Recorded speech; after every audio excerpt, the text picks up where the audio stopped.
How to install Vero on Android. Quick and easy tutorial. Hi guys, welcome back.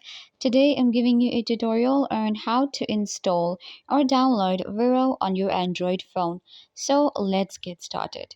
First, what you guys need to do is you will open up your Google Play Store right here on your Android phone. It will take you to your store right here. Then what you guys need to do is in the search bar, you're going to search for Vero, which is Vero.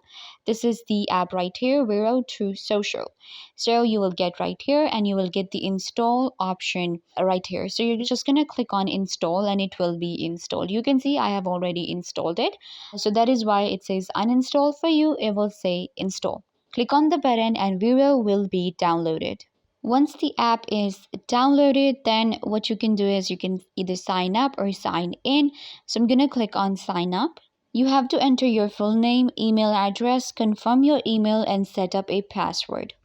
Then you have to enter your phone number and verify it. Once you do, your account will be created on Vero and you can use it on your Android phone.